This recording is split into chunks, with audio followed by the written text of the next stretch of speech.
How's it going, everybody? Welcome back to the Many Interpretations of, where this time we are looking at the high-spined reptile itself, known as Acrocanthosaurus. Now, this is actually our second Carcharodontosaurid. Of course, the first was Carcharodontosaurus, so this is kind of building up upon that, I guess. Another large theropod dinosaur that is just in that family of dinosaurs. We've got some fun ones to take a look at here, so we'll just go ahead and get straight into it. First up is Dinosaur King. We have a very cool looking one. Like I'm genuinely a big fan of this one. I think that the overall skeleton shape looks pretty good. And it does portray it with the high spines. Of course, as I mentioned, this is known as the high-spined lizard or reptile. And that name stems from the tall neural spines that extend from its vertebrae on its back, of course, the back vertebrae. And it leads straight into the tail, and it continues on the tail as it gets shorter as it progresses. They portray it as absolutely massive on here. It wasn't nearly as large in life, and it's with it being portrayed like a sail like this, it was more so like a hump. It was like the perfect spot for extra muscle attachments to go down its neck and its back. So, we'll be seeing a lot of the type of portrayals that show it like this. It's just, the ones that are a lot more hump-like are certainly going to be a lot more accurate. But we have this one that's more orange and yellow and red in coloration. And then there is the alpha Acrocanthosaurus that has a kind of pinkish purple back with the spines and a pretty dark gray body. I think that one looks really cool. I think both of them look really cool, and I think that they do a really good job at portraying the animal. And Acrocanthosaurus is one of the few dinosaurs that has a baby version of it in Dinosaur King, so that's awesome. Look how cool it looks. You can even see the tall neural spines on it. Very fun. Next up is probably one of the most famous examples of Acrocanthosaurus, and that comes from Monsters Resurrected. There are two designs of Acrocanthosaurus in this. There is this one that's portrayed a little bit more thick. The head's a little bit more rounded. The spines are a little bit more hump-like, essentially. And then there's this one right here that is portrayed as a lot more thin, and the spines are a little bit more sail-like. I think both look decent. If I were to choose a favorite, it would have to be this one right here, because I like the overall shape. Especially with that skull. The skull matches up very well on this one compared to the other one, in the way that it kind of droops down like that. Acrocanthosaurus, I think, has a very interesting looking skull. It has a very thin Carcharodontosaurid head, of course, and I think both of them capture that decently well. But just this one, the other design, I think, looks a lot better. It's just mainly boils down to personal taste for me. Also with that patterning and just the colors, I think it kind of stands out really well. And then in Adventures of Ceratops, we have this fella right here. I don't think that the skull looks too good on this guy. It kind of reminds me a little bit more of a type of Tyrannosaurid skull with just how thick it is. You can see the tall neural spines. They're a little bit more conservative right here, and they look pretty decent. And then another thing that, of course, stands out is the fact that it's holding its arms downwards like this. I've mentioned that several times before, but of course dinosaurs could not do something like that. That would break their wrists. They would have to hold them inwards in a sort of clapping motion. I'm sure that many of you already know that, but yeah, that's this fella right here. And Land Before Time apparently has some in a later movie and or show. So it looks like there's two different versions of it. We have one that opts for more of a purple coloration, and one that is a lot more gray. You can kind of see where they implement the tall neural spines, but everything else definitely doesn't really match up to an Acrocanthosaurus. It is very Land Before Time style, which is always really cool. But no, through doing this series, I found out that there's just so many different theropod dinosaurs in Land Before Time that previously I had no knowledge about. And then we have this one. This one is Dinosaur Cold Case.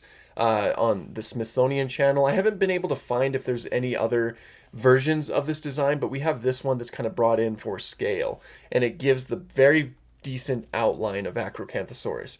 And it looks pretty good. I mean, the legs look really thick, which I think are cool. That's one thing about theropod dinosaur legs, is just how absolutely massive and just buried in muscle they were. They really connect into the tail nicely and things like that. Like, theropod dinosaurs had absolutely huge legs. But the tall spines are present, and the skull looks pretty decent.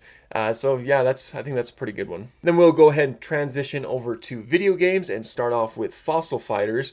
This is certainly a design. I like how the spines really just kind of start towards the hip, essentially. I mean, I guess you can consider that the hip. The proportions are definitely different in this game, but it's kind of like a concavinator almost. It's a unique version of the animal. This probably isn't my favorite Fossil Fighters design, but it's no less unique. Primal Carnage has a beautiful looking design. I don't think that the neural spines are nearly as tall as they should be, or maybe they are. I don't know. It depends on how the proportions were set up. Either way, I think that the rest of the skeleton of this animal looks really good. That skull looks great. The hands are facing the correct way.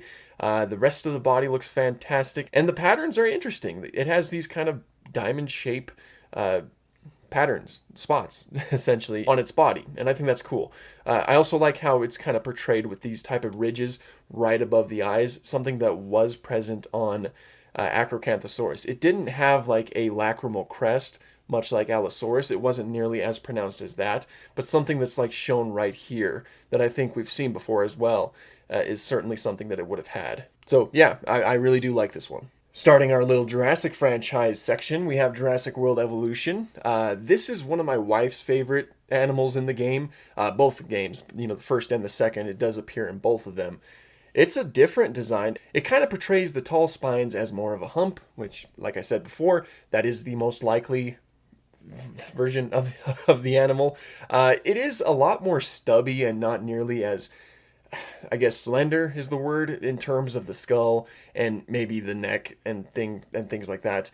But I think it looks pretty good. I think that it does a good job at capturing the animal and allowing it to stand apart from the other theropod dinosaurs in the game without doing anything too drastic and making it look ugly, I guess.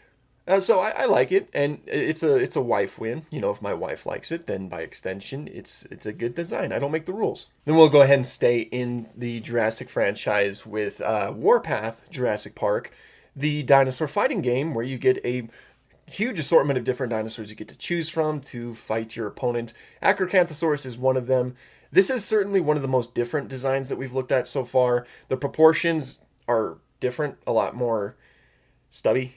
Like its legs are really close to its arms and stuff like that. And that's mainly just it being rigged to the game. The other theropods look pretty much the same in this game. But the skull looks all right, and it does have the tall spines, and some of these colors look kind of fun. I'm not too crazy about it, but I can't really say that it's bad. Though I do think it looks kind of cool in Jurassic Park 3 Park Builder. These are mainly just photos that you get to see of them, unfortunately. But the single photo that we see of this guy, I think, looks pretty cool. They gave it more of a sail instead of a hump-like structure, and the arms are breaking, but the colors are cool. It has some counter shading, and the skull looks a little bit too thick. It would have had more of a thin snout, but it's not terrible. I like it. I'll tell you what I do really like, though, is Jurassic Park Operation Genesis. This Acrocanthosaurus, I think, is one of the gold standards in terms of Jurassic Acrocanthosauruses. The colors look really cool. The spines are more like a sail, but that is probably more so a product of the time. Also keep that in mind, a lot of this stuff is a product for the time. There was a point in time, I believe, where it was considered kind of like a small sail, but it wasn't until later analysis that we found it was just attached with a lot of muscle and a lot of soft tissue. But I think that this one does a really good job at capturing its whole shape. It has a thin snout that droops down a little bit at the front. The eyebrow ridges look pretty cool, and the stripes have a nice contrast with the rest of the body. So this one's one of my favorites. I've always really liked that one. And then in Jurassic Park Builder, I do like that, of course, the tall spines are shown off. Are you guys getting tired of me saying tall spines by this point? Because I am. I'm getting tired of me saying that. We're probably going to say it more because its name literally means high spine lizard. The skull looks pretty good too. Those eyebrow ridges look really cool, and there's not much else I can say. It's stylized for Jurassic Park Builder, and I always like them. Is a lot of that nostalgia? Most likely, but I do like them. But to segue into Jurassic World, the game, the successor of Jurassic Park Builder, I'm not a fan of this one. This one, I think, suffers from a lot of the same issues that I had with the earlier Ceratosaurus design, and it just kind of looks diabolical. He looks like he's kind of scheming something. I don't know. The proportions are just kind of off for me. This snout looks really kind of strange, and the spines don't look too great. I'm not a fan. I know that once you level it up, it also gets a lot more exaggerated, and it kind of looks like it's halfway through with being decayed with the level 31 to level 40 design, because its spines are now just full on poking out.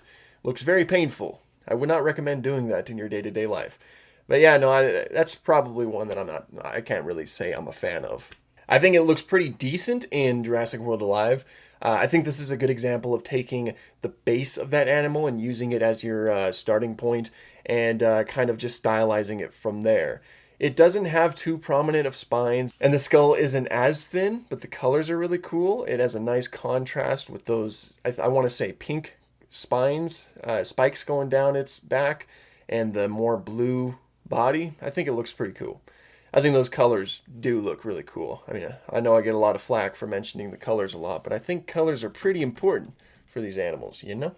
And in Jurassic World Primal Ops, it looks to be the same as the Jurassic World Evolution design. Beast of Bermuda has a gorgeous design. Look at this thing. I like how thick it is. It really kind of builds into those tall spines. Only thing is that maybe the spines end right after the hip, when they should probably continue down the tail a little bit more. That's probably my only critique, but the skull looks really cool. This just looks really cool. I think that they did a really good job at adding the soft tissue to this animal, and just help making it its own, I guess. And of course, there are some pretty cool colors that you can give it. I mean, they're more so in the neon variety, which I'm not really too keen on, but still, I think that overall this animal looks really good. And then, of course, there is the amazing Roblox game known as Prior Extinction that always has really good, high-quality models, if you ask me. And these are no exception. These look absolutely amazing. I especially love this one because of the blue around the head.